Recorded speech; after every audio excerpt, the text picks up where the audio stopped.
David is from Ghana. He was a school teacher and came to America at age 75. No, I wasn't the school teacher. I was, I was working as an accountant. During those many years, I worked in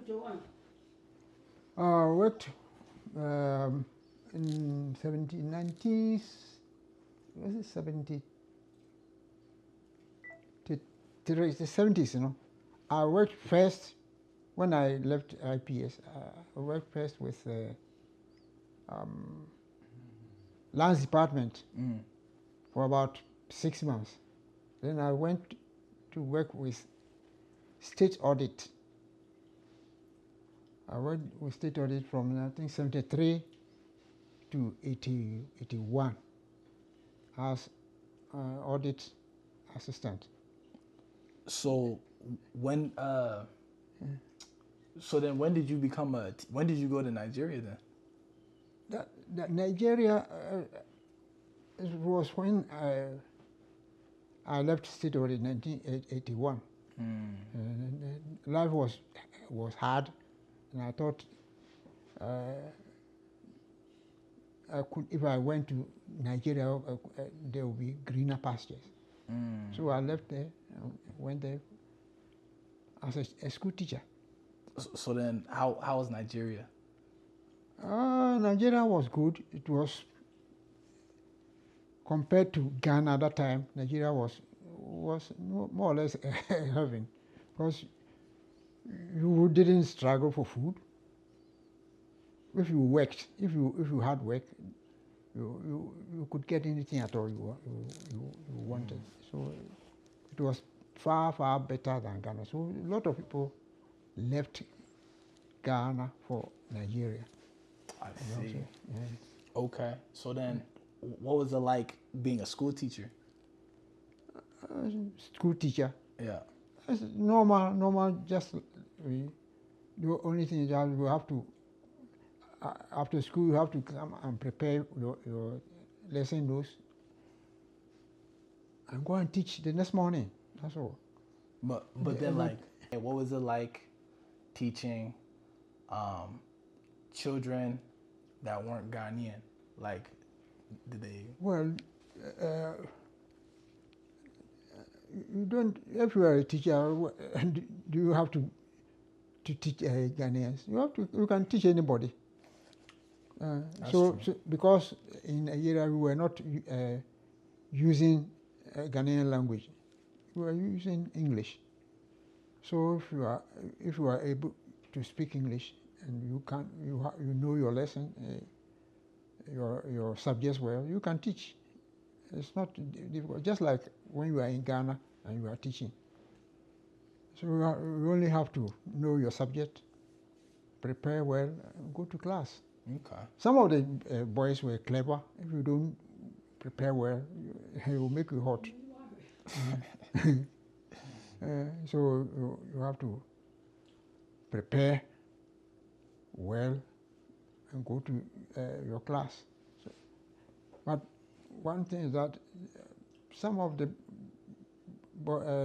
boys didn't respect us Ghanaians, because the reason is that in Ghana, secondary schools, we don't cane. Yeah, we don't cane people in Ghana. Yeah. In secondary school, but in Nigeria, you had to cane the people to be submissive. Wow. If you don't cane, because we Ghanaians didn't cane them, it was very difficult to command them. You tell them to do this, because you Ghanaians, you won't. If I don't do it, you won't beat me. they would just tell you. I was in a community school, something like a village. The school was between two communities. One community on the left, one community on the right, and the school was in the middle. And it was very difficult to get water. So they shared the school children to the teachers to supply them water, but they didn't those who were given to the Ghanaians didn't do it. They won't bring the water. So we had to carry buckets ourselves to the river side and bring water to use. But why? Because we wouldn't cane them. Oh. They won't do it. That's funny. But they wouldn't do that to the Nigerian counterparts, because if you don't do it, he will beat you. And that was the norm there. So do you think, like now, like do they still beat children? I don't know now. Oh, you don't I know? don't know for now. But Yeah. when I was there, even the head teacher, they call them the head of the school. They call them principals. They told us to beat the children. They were asking, cane them. And even at one time, I think the school authorities also said we should cane the children. Otherwise, they will be stubborn. So, but it wasn't so in Ghana. So caning was done only in the primary schools. I see. So then, why couldn't you? Why weren't you able to beat the children when you was a teacher? We weren't trained like that in Ghana to beat children. It was the primary school children, primary school teachers who used to beat, who used to cane children. But it wasn't done in the secondary schools. But so those of us teaching in the secondary schools, we were not used to that.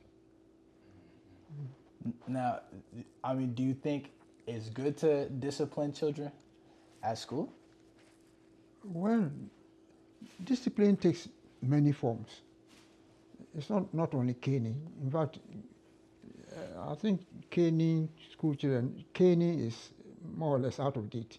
You can cane your child depending on what he has done. If a child fails a test, why should you cane him? Because he doesn't know the topic. Maybe the fault comes from you because you didn't teach well. That's why maybe he has failed. So you have a different way of, handling such things. But there it was not like that. You had to. Okay. So, what's it called? So you came to America, age 75. What made you what made you want to come to America? Well, in fact, when I was in Nigeria, I wanted to travel outside Africa. Wow. But because of something, I went back to Ghana because my family was in Ghana. I had wanted to travel outside or go to South Africa, but for some reason I had to go back to Ghana to work. I went to work with the University of Ghana for about 18 years, and then I retired from work at age 60. Wow. Then one of my children was after finishing university got the chance to come to America. He came to America. At that time I had retired, and life was very difficult in Ghana. So as people are saying life is hard in Ghana, life has always been hard in Ghana. Has always been hard. I've never seen any time in Ghana that has been very rosy. No, every day the life is hard. When I retired, you know the pension they were giving me, 500. Was it 500? I think 350 CDs per month. Is that a lot? No, that's That's like That is some. that's like $30. $50. $50. Was it 350? I think 50 something like. Yeah. Yeah. Some small money they were giving me every month.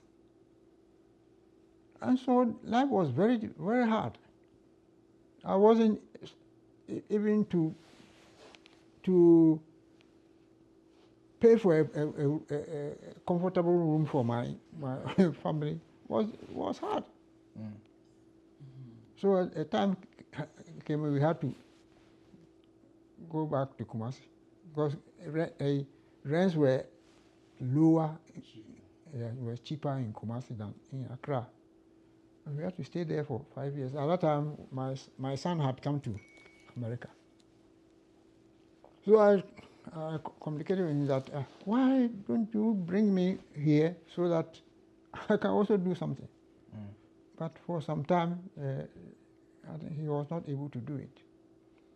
Then I think after he had 3 children, he said he needed somebody to come and take care of the children so that he can work. So in 2018, the chance came, and I came to America. Wow. So, like when you came to America, was it winter or was it summertime? It was April 2nd. Is it winter or? Spring. Yeah. Oh. April So, 2nd. Okay. so there was no snow. No, in Virginia, April 2nd, no snow. Oh wow. Okay. But here, I came here too, the same April 2nd, 2019. But when I came here, there was snow. There was snow. So when you saw the snow, like, what did you think for the first time? I saw snow 2018, I think October, November 15th. November. The first snow I saw was November 15, 2018. 2018. At where? In Virginia. In Virginia. Oh, okay. Wow. That was the first snow. When they told me that I was talking to the children, and they said that the weather forecast says there will be snow tomorrow. Yeah. Well, I thought I was going to see ice falling. But there was nothing, so I went to sleep.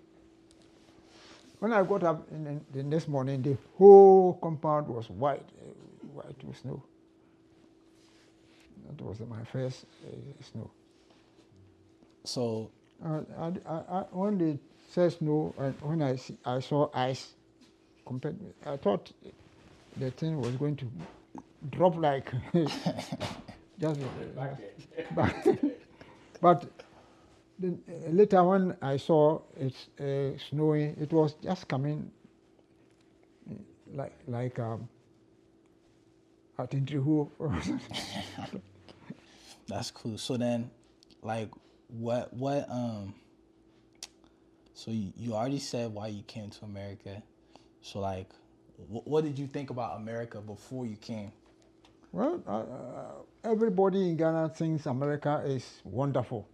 When you are there, the stories you hear, you think when you come to America, I think gold is on the streets, money is everywhere. But I came and I saw that it was quite different story at all. I thought as soon as we come to, even some people were telling us that as soon as you step in America, you have your house, you have your car, you have everything. That's what people were saying that when you get to, especially when you get your visa. Well, what the visa they give us? Do you know? Yeah, visa, yeah. Yeah, the immigrant visa. You go there, they have everything for you. Oh no. That's what is, and it's still going around. Wow. Some people are saying it. You ask my wife when he was there. Somebody was saying that after America, as soon as you get here, you have everything. Huh? So we thought those who come here are wicked because they get everything free and they don't want to send something to us. But when I came, I saw a different story. Like that. It's not. It's a different story. America is not like that. You have to work. Work hard. You work hard. Oh, lady like me, I don't even have one couple. What? One One dollar. copper. I got it. I'm working. You have to work. So So those who have made it in America they work. Anyway, maybe they have ways of making the money, but I don't know. I don't think anybody at all. In fact, I was surprised when I saw some people sitting in the snow. And I asked my son, why are these people? I said, they are homeless people. oh, What? No. Homeless people in America? They are homeless. Oh, So they are homeless. They don't have anywhere to go. So Yeah. why? In America? But we don't have homeless people in Ghana. yeah. Everybody can at least get some corner to stay. Yeah. And so, white man begging. Man. What is here? Man. I've seen so many of them. So America is not so Not rosy. easy. Yeah. So then when you came to America, like, were you prepared to work? Well, when I was coming, my son said I'm too old, so he wouldn't allow me to work. I thought I could work because I'm still strong. I can work, but he said he wouldn't allow me to work. So for the first year, I didn't work. When I started looking for work, and then problem came, so I had to leave Virginia to come here. See. So when you started working, like, what was that like? Work is, I've told you, it's not easy. Almost all the work you have here, you have to stand. If you are working 8 hours, you stand 8 hours. Yeah. You don't sit. If you're working 4 hours, you stand 4 hours. So, and because there are cameras everywhere in the workplace, you can't go and hide anywhere. And no, if you don't, you require you to work. You can, unlike Ghana.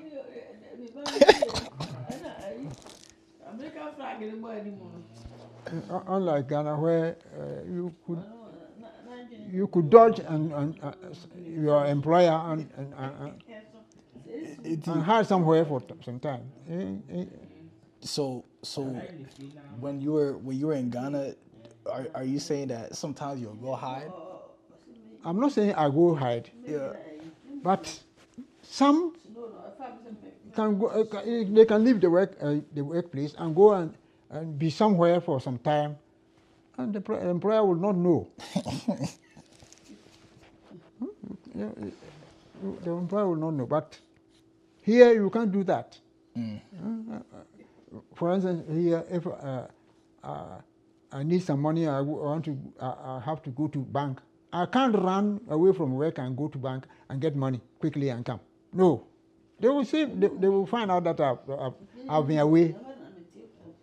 It's easy to find out. So you have to take permission and be somewhere. But in Ghana, sometimes I left my place of work and went to bank. Be in the, in Ghana, you go join a line and get your money, then come back. When you come back, your employer may not know you have you left the place. They won't ask you any question. So then, what was your first job when you came to America? What was your first job?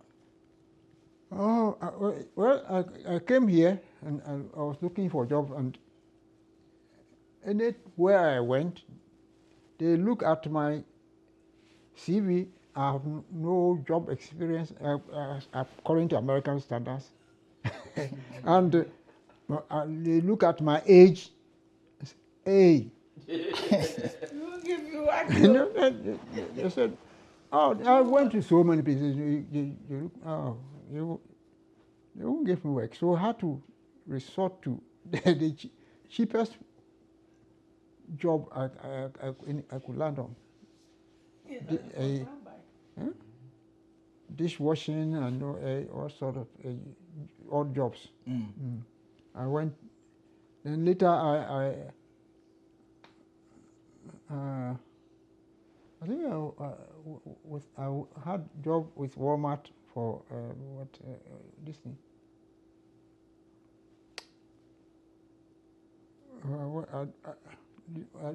I've forgotten how they call them. I was standing at the gate. Yeah. Greeter. Greeter. Greeter, yeah. Yeah, greeter. And I liked that job, but during the winter it was very difficult to report to work early, and I was late for I think 5 times or so, and they sacked me. Hey. They fired me. Wow, that's not good. Cause sometimes I call the Uber for about 30 minutes. It won't come. Wow. Because of in 2020 the snow was very, very heavy. Wow. You call the Uber, it will take about sometimes 1 hour. It won't come. You see that then the vehicle that is here. Oh, then they will tell you some 10 minutes more. 10 minutes. So most of the time I was late. Wow. And that time, like, there wasn't a bus? The bus? Yeah.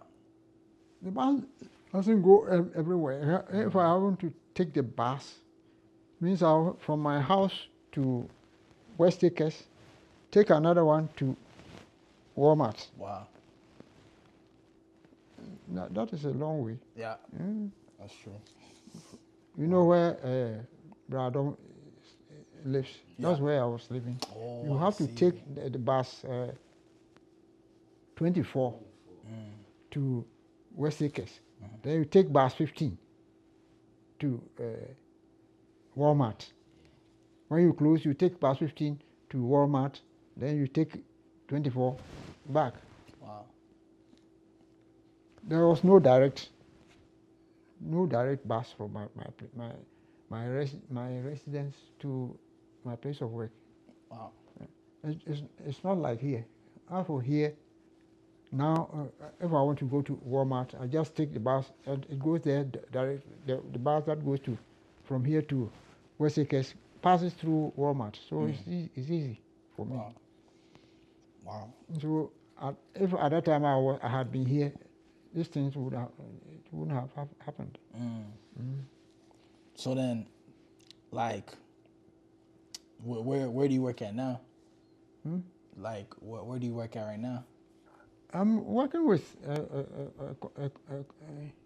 Buffalo Wirings, where I wash dishes. At my age, there's nothing I can do. That's what I have to do. And how long have you been working there? I think 4 or 5 years. Oh, it's not bad. That's good. So what I tell people is that when you come to America and you want to any work you let your hands on, you have to do it. Especially when you are at my age, it is not easy. Nobody will give you work. At age 82, if I go I apply for a job, who will take me? So, like, how do you stay strong physically and mentally? Like, I'm a witness, a Jehovah's Witness, and my religion helps me to stay strong. What the Bible we study helps us. There's a lot we study as witnesses, and this makes us strong. We have our faith in our God Jehovah is what holds us, because we know this system is at the brink of collapse. Very soon, this system will go away, and a new one is coming. That faith we have that our God will save us during that time is what is helping us. If we don't put our hope in this system, because this system is more or less useless. The one who controls this system doesn't have our interest at heart. You know who controls this system? yeah, Midian. I know. Okay.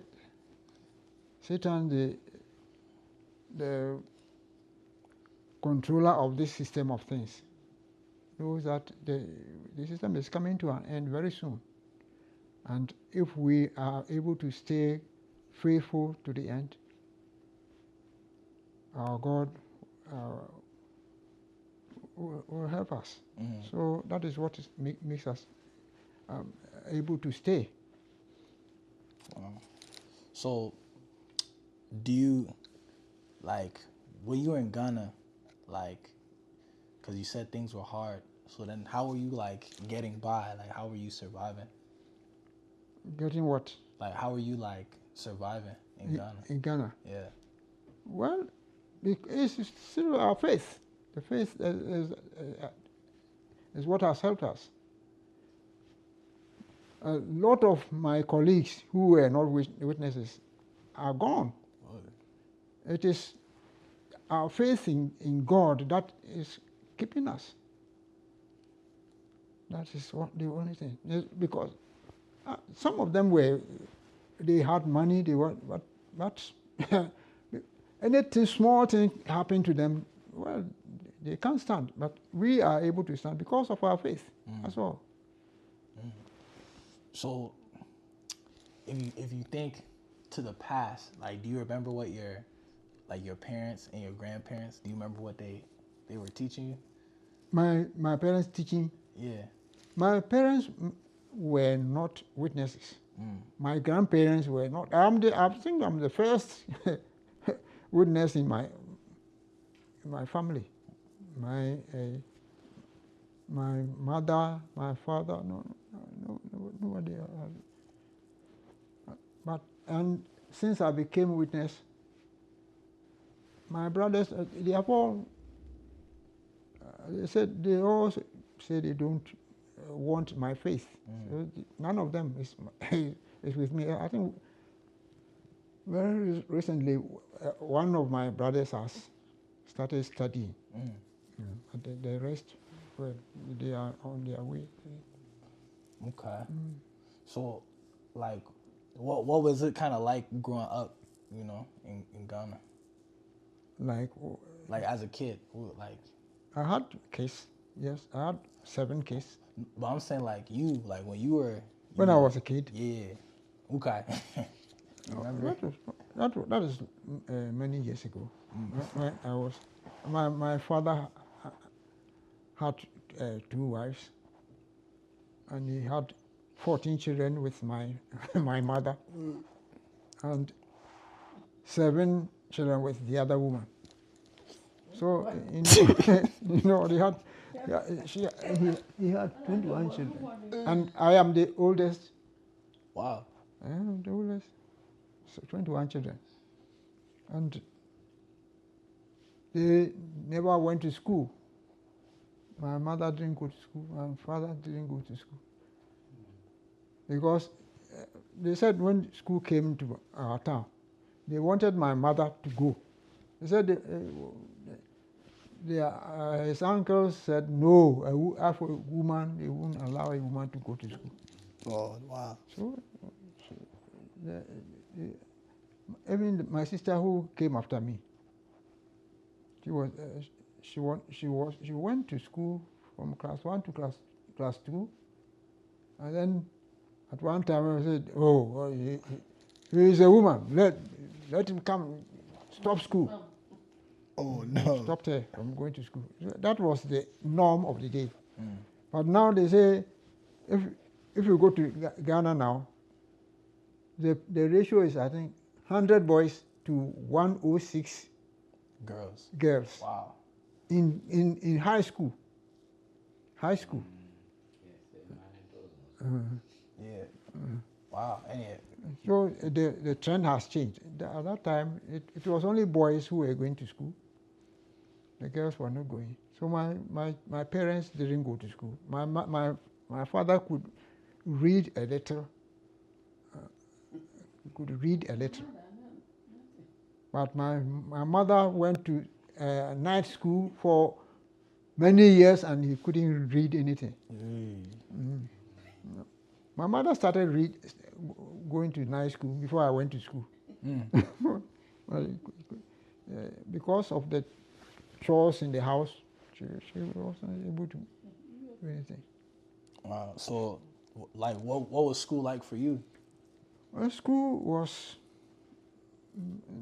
just like, well, in those days, it was interesting to be in school, but the caning was very much. Wow. Caning. Small thing, 1 plus 1, if you are not able to get the answer, the cane comes on you.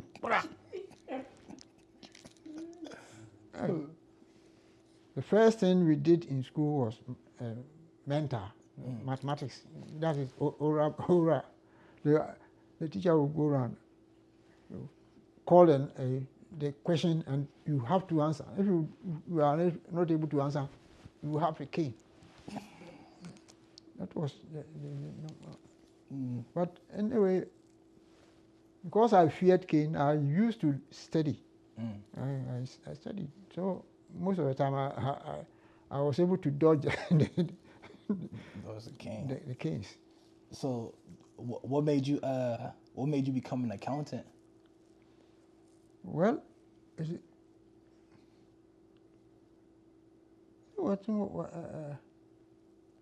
when after my sixth form, I couldn't qualify for the university. So that's where I wanted something to do. And somebody told me, why don't you go and teach? That's where I started teaching. That was 1968. So they were looking for teachers in the Asante Mampong area. So I went with a friend and we were teaching. I was sent to some village to teach. So I taught there for 3 years. And I said, well, if I'm not going, I have not been able to go to the university, then why don't I make money and go and study accountancy? So I saved money and came to Accra to attend IPS. So after I studied there, I was there for I think 3 years, and then I did some exams and then went to find some work. So, like, do you remember like British rule? Like when the British was in Ghana, do you remember? Well, that time I was I was young. Anyway, not very young. They ruled, and the British ruled Ghana from. I can't remember for so many years. But they left Ghana in 1957 when we became independent. In 1957, I was in Form 1. Form 1, middle school, Form 1. Wow. Yeah. So they handed over to Nkrumah, and later 1960, Ghana became a republic, and the British left Ghana entirely. See, from 1957 to 1960, we were independent, but not complete, because the head of state was the Queen, and the Queen had a representative in Ghana, a governor general, a governor general who was representing Ghana, representing the Queen in Ghana. And after 1960, when Ghana became a republic, the governor general had to leave. Wow. And so Nkrumah became the president. That is this time we don't go to when we want something to be signed into law, we don't go to Britain for the Queen to sign. It was signed here in Ghana. They did the same thing to Nigeria. When Nigeria became independent, the Queen appointed somebody as a governor general for Nigeria for some time, and after a time, that privilege was taken from the Queen. So Nigeria became a republic. Now, if you go to Australia, Australia is independent, but they are under the British, because it's the British that signed their the king. Really? Yes, he's the head of state of Australia. Wow. Yeah. So, like, And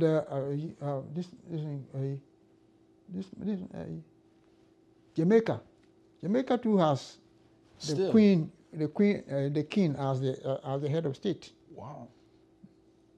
You have a prime minister, but if there's something they have to sign into law, they have to go to to Britain for it. I think they are not trying to What? see that. They are trying to take that privilege away from the king. So, how do you feel about Ghana gaining independence? Well, we were children when we gained independence. We were happy that we are independent. That's all. And before the independence, the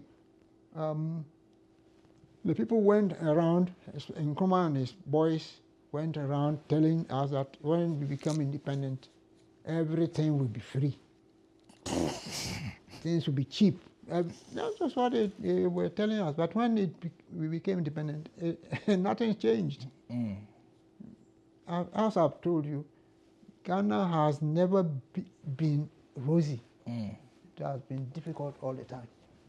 So, like in Ghana, it's not like here where you can just go to Walmart and buy food, or you can go to a family fair. So, like, how do you like buy? In Ghana, we have markets.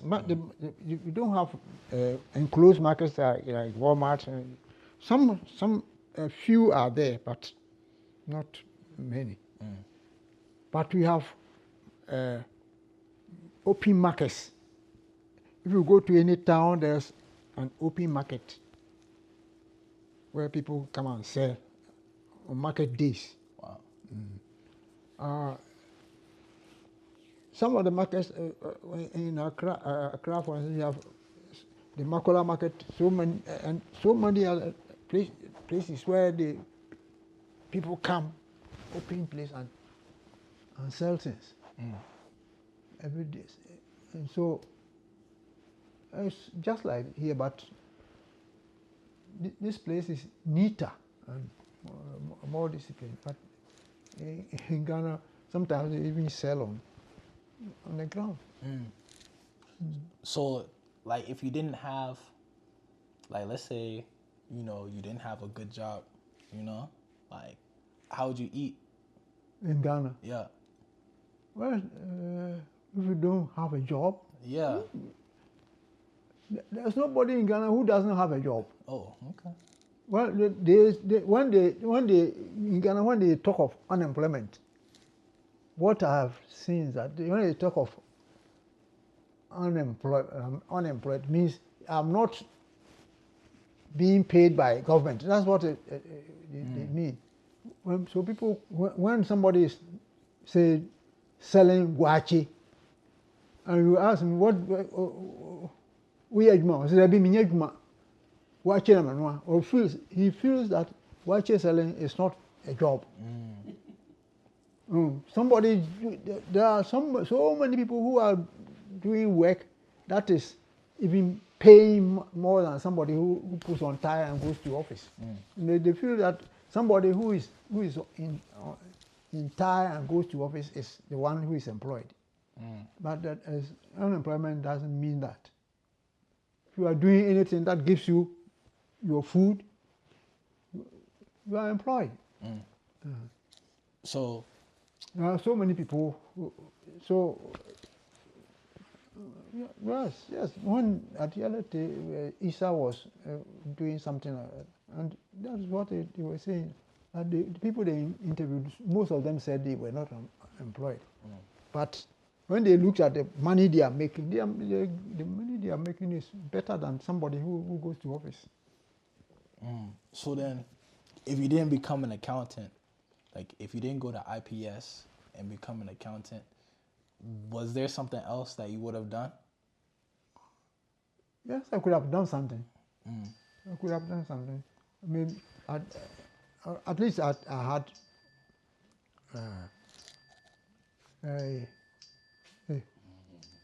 at least I had my school certificate and my A-level. I could have found some job. I could have found some job, or otherwise I could have done some odd jobs. Okay. So next question: how did you find your wife? How did I find my wife? Yeah. Oh,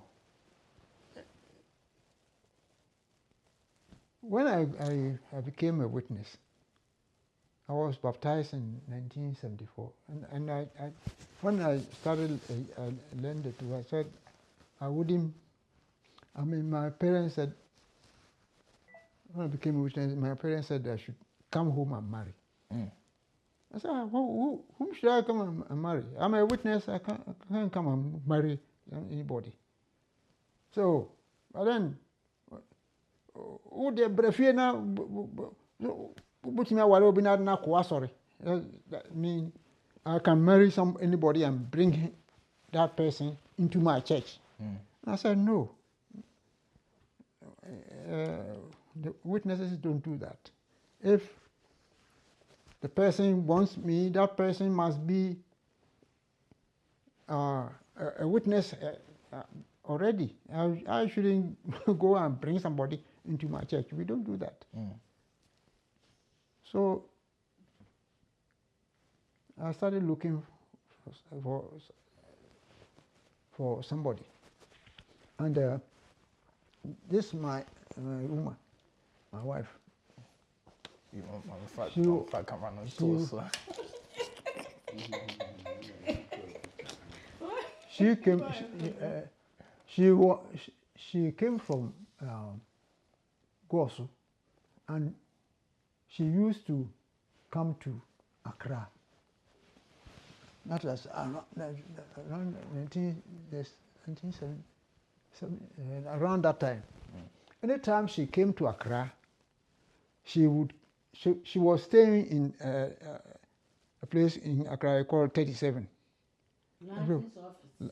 License of around 37. License office. She used to, any time she came to visit her uncle, she would travel. She would take a trotro to Medina for meeting. Any time. I mean, sometimes group study. At that time, the group study was on a special day. She would take trotro to come to the meeting and then back.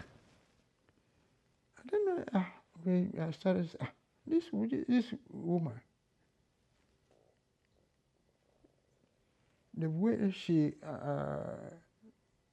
attends meeting, she must be very, very spiritual.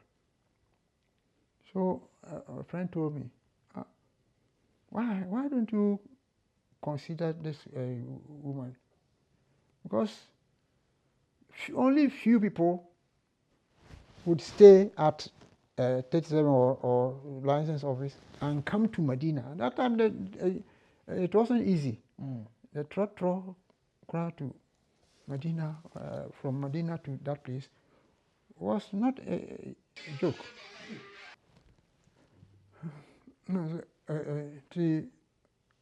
Then I said, but I don't know her. So since she has been coming here, why don't you get to know yourself?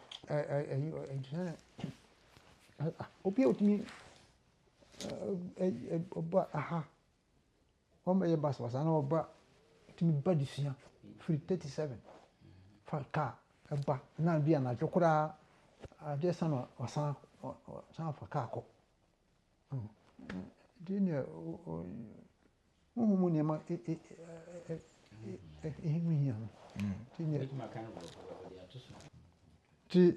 because she was trying to, I mean, doing that, there was no. If somebody is spiritual, I mean, the material side just follows. You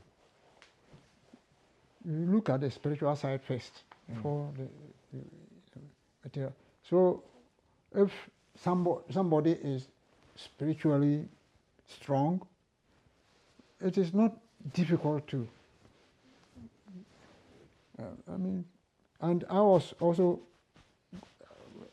strong at that time because I had just studied and got baptized. So I was always with my watchtower and everything.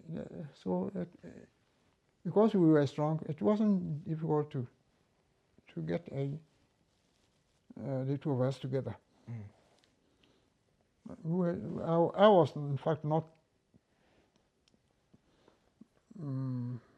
much material inclined at that time because that was around 1975. People thought the world was coming to an end at that time, so everybody was trying to.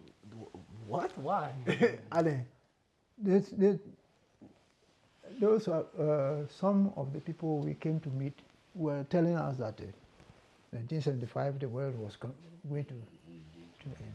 All right. Well, what advice would you give people that's trying to get married right now?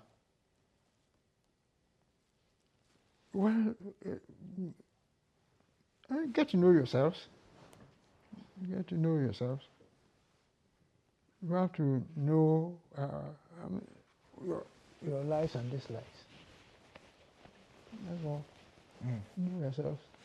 And if you are a Christian, the two of you should be spiritually strong. That is the best thing. So then,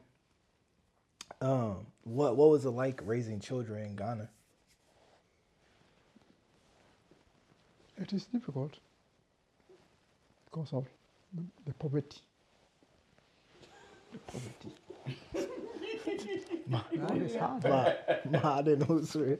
If you have a family of 7, no, a family of 9, including me and my wife, and you look at the meager salary we were getting, it was very difficult. Wow. And we wanted all our children to go to have a higher education. At least 5 of them were able to pass through university. At least. And there was no free education like they had recently. Everybody who went through the secondary school paid fees. Some of them, and in the primary school too, we were paying. We were paying for secondary school, and we were paying for the university. And look at the salary we were getting. It was very difficult, very difficult. So I don't know why people have rejected this free education. That they still want to pay their fees. Okay. Because if at that time, if we had free education, at least we could have done something with that money. At least we could have built a house. But everything went to paying fees. So, like, did you ever have to take your kids to the hospital for like a serious illness? Yes. There were many times I had to take them Wow. to hospital. The mother couldn't do everything. Most of the time, I took them to. I took a permission from my place of work and took them to hospital. I had to do it. Legon Hospital. So then, you know, they say like healthcare in like Ghana is not the best. So then, what was it like having to? Ghana, the healthcare. Who says it's not good? I mean, some people they say African countries don't have good hospitals. I don't know. I've never been. It's not so. Ghana, well, it's not as good as here, but it's not all that bad. And the insurance is cheap. The insurance, I think when I was there, I mean, when I clocked 70, I wasn't paying for insurance. It was free. You just go, and I think you pay some peanuts when they register you. Wow. When you are 70. Wow. But if you are less than 70, you pay some amount, and the amount was not all that big. It can take you, when you are sick, you can go to any hospital with your insurance, and you get cured. Oh, many people refuse to register, and if you do that, and you get into trouble, it's your own problem. So like, how do you feel about how you did raising your children? Like 9 children, or 7 children? 7 children, not easy. It's not easy. I've told you, it's not easy at all. If you get up in the morning, each of them is going to school. You have to find money for all of them. Those who are going by transport, you have to pay. Those who are who take trotro and what, I mean, all sorts of. It was hectic. It was not easy. And then, like, how old is the oldest, and then how old is the youngest? Oldest and youngest. I think the youngest is now 31 or so. Oh wow. 21. And the oldest is about 77. Wow. 77. 40. Next year. Next 2 years. 3 years. The- the- Let me put it I think here. that's 47. 47. Yeah. 47, 48. They could have been older, but I didn't marry early. But yeah, why did it take you so long to get married? Because I didn't want to go and put my problem on anybody. I wanted to be secure before I marry. So people were saying, "Well, why do my parents and everybody was saying I should get married." I said, "No." The last one. Oh wow, yeah. I said, "No. I don't want to put my burden on anybody." So in fact, I was telling my children that since nobody helped me to care for my children, I won't help anybody. And then meet you, yeah. You can say that. So I was saying that, but well, I'm helping them. so then how do you feel about like how do you feel about America and Ghana? How do you feel about America and then how do you feel about Ghana? Oh, America. Well, if I'm talking of America, it has been Fargo mostly. Because I was in Virginia for only 1 year, and I've been here for I think 6 years. So and Dakota here, it has been only Fargo. I haven't gone anywhere. It is Fargo, Fargo, Fargo. The six born. And the girl is 7. Oh wow. They grew. And then So here, the problem is the cold.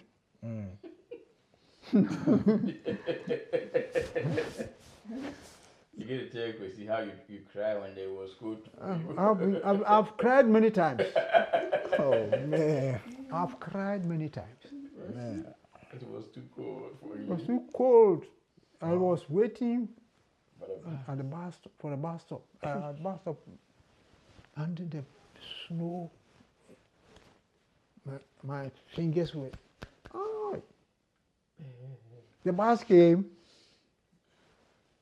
The bus was not coming, so I said, "Let me sneak into the high rise and hide small." As soon as I reached the bus with speed. Oh no. that guy was crazy. That's what they do. When they reach the bus stop and nobody's there, then they speed. They don't want to stay. But you have delayed. So maybe that person is hiding somewhere. Oh no. They just speed. Then he went down and stood very far. And I didn't know whether he was waiting for me. He wasn't making a sign. And then I said I was going towards it. Then he took over, took off. Oh no. My fingers. Then tears were started. Oh no. Wow. I mean, how to come, how to open The the door, fifth one. door B, how to. I couldn't even take the key from my pocket. Oh no. It's very, very hard. Several times. Sometimes I went to stand at Hornbackers waiting for the bus. So you say you went to Hornbachers? Waiting for the bus. Wow. You stand there, then No. When the bus is not coming, you are feeling cold, so you want to go and hide inside there. As soon as you hide inside, you said, see the bus coming, top speed. By the time you get to the back to the place, you stop it. Oh, she won't mind. She won't mind. No. So you have to stand for another 1 hour. Wow. So then, how would you say like life has treated you? Well, it has given me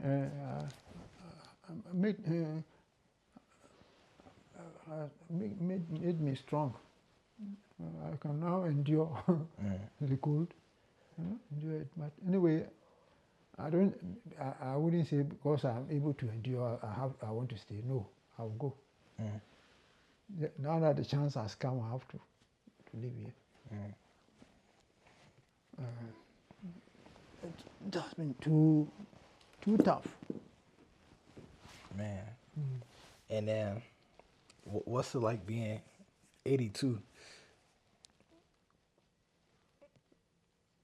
You know, a friend told me that when you are